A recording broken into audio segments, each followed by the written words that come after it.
विघ्नेश्वराय नमः। सभी देशवासियों को गणपति महोत्सव की बहुत बहुत शुभकामना।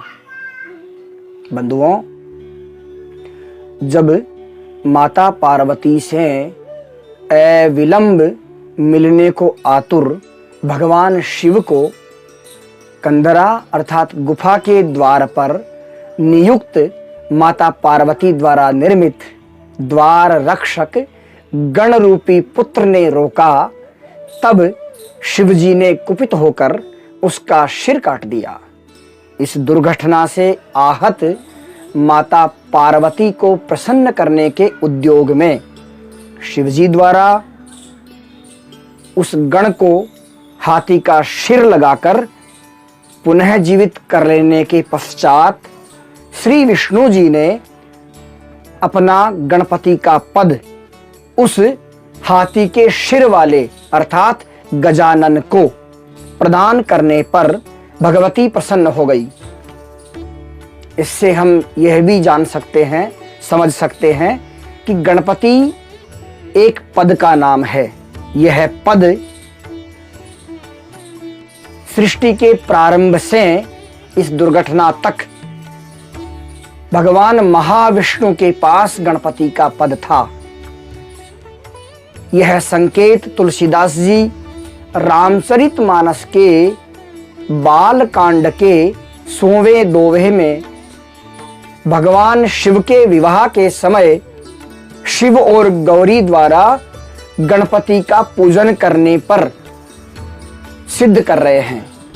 बाबा जी 100वें दोहे में लिखते हैं, मुनि अनुशासन गणपति ही पूज्यों शंभु भवानी।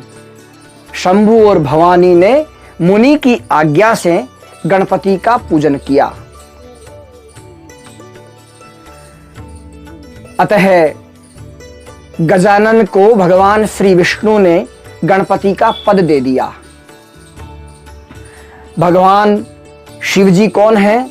वो देवताओं के भी देवता है, इसलिए लोग उन्हें महादेव कहते हैं। भगवती जगदम्बा सभी जीवों की आराध्या है, अतः उसे जगदम्बा कहते हैं।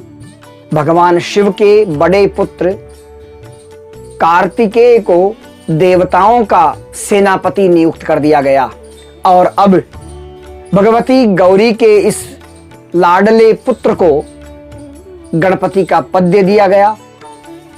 इस घटना से धीरे धीरे धीरे धीरे चहुं ओर देवताओं में, दानवों में, मानवों में दबे स्वर में एक आवाज फैलने लगी कि भगवान शिव समर्थ हैं और समर्थ को दोष नहीं होता।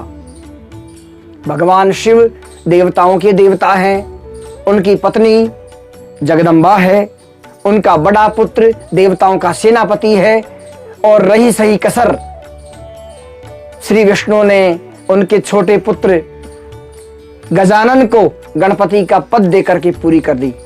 सभी बड़े बड़े पद भगवान शिव ने अपने पास रख रखे हैं। ये भ्रांति धीरे धीरे फैलने लगी और ये समाचार एक दिन भगवान शिव को भी प्राप्त हुए।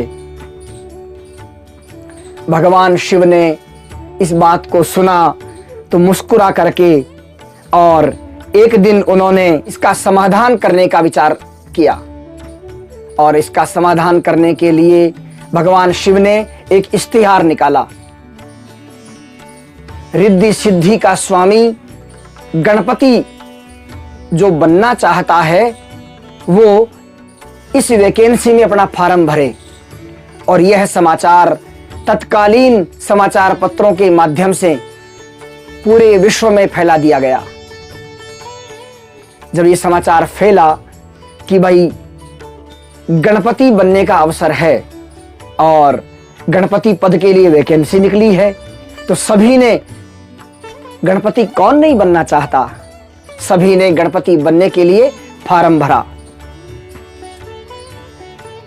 अंतिम तिथि तक भगवान शिव के पास अभ्यर्थियों की एक लंबी लिस्ट पहुंची। शिवजी ने सभी अभ्यर्थियों के लिए स्थान और परीक्षण दोनों तय कर दिया। और निश्चित स्थान पर निश्चित समय पर सभी अभ्यर्थी गणपति बनने की इच्छा रखने वाले, चाह रखने वाले सभी वहां पहुंच गए। भगवान शिव ने ऊंचे मंच पर खड़े होकर कहा, भाई कौन गणपति बनना चाहता है? सभी ने हाथ उठाकर एक स्वर में कहा, मैं गणपति बनना चाहता हूं। शिव ने कहा, गणपति बनने की कुछ शर्तें हैं, आप गौर से सुने और जो उन शर्तों के योग्य हो वो ही इस प्रांगण में रुके। शिव ने पहली बात कही, जो गणपति बनना चाहता है उसका सिर बड़ा होना चाहिए। शरीर के सभी अंगों को, सिर को छोड़कर चिकित्सा पद्धतियों के माध्यम से छोटा बड़ा किया जा सकता है, परंतु सिर एक ऐसा शरीर का अंग है जिसको किसी भी चिकित्सा पद्धति से छोटा बड़ा नहीं कर सकते। शिव ने कहा, जिसका सिर बड़ा हो वो गणपति पद के योग्य है। उस प्रांगण से भीड़ छटने लगी और आधी भीड़ बड़े सिर वाली थी। शिव ने कहा, बड़े सिर का मतलब होता है ज्ञान का भंडार हो। सिर बड़े होने का कोई औचित्य नहीं, सिर बड़े से मंतव्य मेरा है ज्ञान का भंडार हो, क्योंकि गणपति का जो संकल्पना है वो संकल्पना हमारे लिए अलग अलग प्रकार के संकेत करती है। ये संकेतात्मक संकल्पना है। गणपति का सिर बड़ा है अर्थात वह ज्ञान का भंडार हो। शिव ने दूसरी शर्त बताई, सिर तो बड़ा हो परंतु सिर की तुलना में आंखें छोटी हो। गणपति को देखो, अकॉर्डिंग हेड आई छोटी हैं। सिर तो बड़ा है, आप ज्ञान के भंडार तो हैं, परंतु ज्ञानवान व्यक्ति दूसरों के दोष देखता है। आंखें छोटी होने का मंतव्य है ज्ञान के भंडार तो हो पर दूसरे के दोष कम से कम देखें। भीड़ अपने आप कम होने लगी। शिव ने कहा, सिर बड़ा हो, आंखें छोटी हो, परंतु कान बड़े होने चाहिए। अर्थात ज्ञान का भंडार होता है, दूसरे के दोष भी कम देखता है, परंतु ज्ञानवान व्यक्ति दूसरे की सुनता नहीं। कान बड़े से मंतव्य है दूसरे की बात सुनने का गुण आ जाए। शिव जी ने चौथी शर्त बताई, सिर बड़ा हो, आंखें छोटी हो, कान भी बड़े हों, इसके साथ साथ नाक भी लंबा होना चाहिए। जो व्यक्ति ज्ञानवान हो जाता है, भले ही वो दूसरे के दोष कम देखे, दूसरे की बात सुनने का गुण भी आ जाए, परंतु थोड़ा सा ज्ञान आते ही अपने कुल और राष्ट्र की मर्यादा का त्याग कर देता है। नथिंग एल्स, कुछ नहीं होता, ये सब पुरानी परंपराएं हैं। ऐसा नहीं, हमारे कुल की, हमारे समाज की और हमारे राष्ट्र की परंपराएं हमारा आत्मगौरव है, हमारा आत्मसम्मान है। नाक हमारे आत्मसम्मान का प्रतीक है। सभी देवताओं में गणपति का नाक सबसे लंबा है, अर्थात वो अपने कुल, समाज और राष्ट्र के गौरव को प्रथम स्थान पर रखते हैं। शिवजी ने संकेत किया, ज्ञानवान हो, दूसरे के दोष भी कम देखे, दूसरे की बात सुनने भी लग जाए और नाक भी लंबी हो, अर्थात अपने आत्मसम्मान का पूरा ध्यान हो। उसके पश्चात पेट मोटा होना चाहिए। पेट मोटे से तात्पर्य है पाचन शक्ति, अर्थात जो व्यक्ति ज्ञानवान होता है उसको ज्ञान पचता नहीं है, वो जहां तहां देखो प्रत्येक व्यक्ति को अपने ज्ञान को छांटने को लग जाता है, अपने ज्ञान की उल्टियां करता है। भगवान गणपति के मोटे पेट से संकेत है आप ज्ञानवान हैं, आपके दूसरे के दोष देखने का गुण भी आप में कम है, दूसरे की बात आप सुनते भी हैं, आत्मसम्मान का गौरव भी है, परंतु अपने ज्ञान की उल्टियां आप बिना आवश्यकता और बिना पात्रता की जगह आप करते रहते हैं, तो आप सम्मानित नहीं होंगे।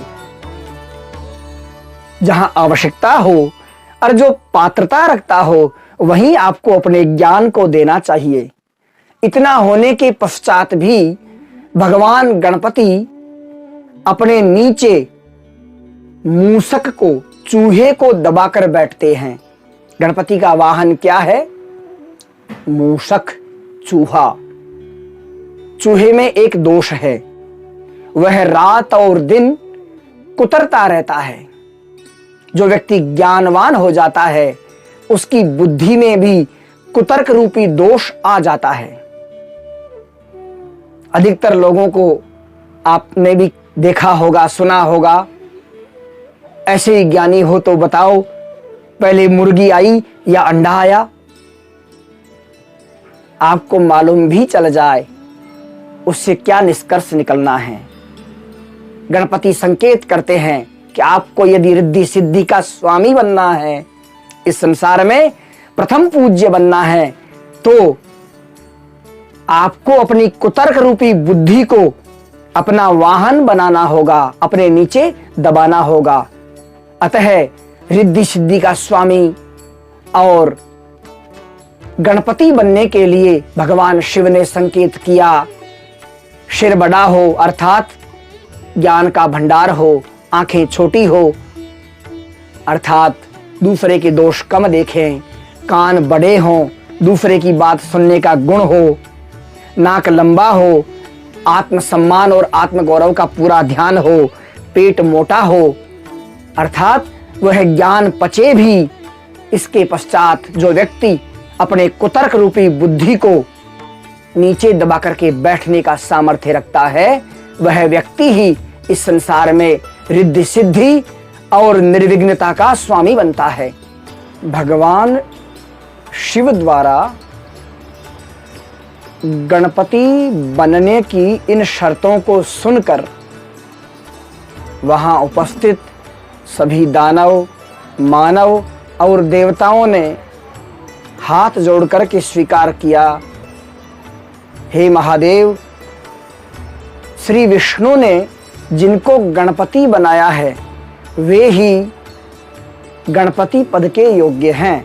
अतः हमारे मन में जो भ्रांति थी उस भ्रांति का निवारण आपने इस भांति करके हमें बड़े दोष से बचाया है।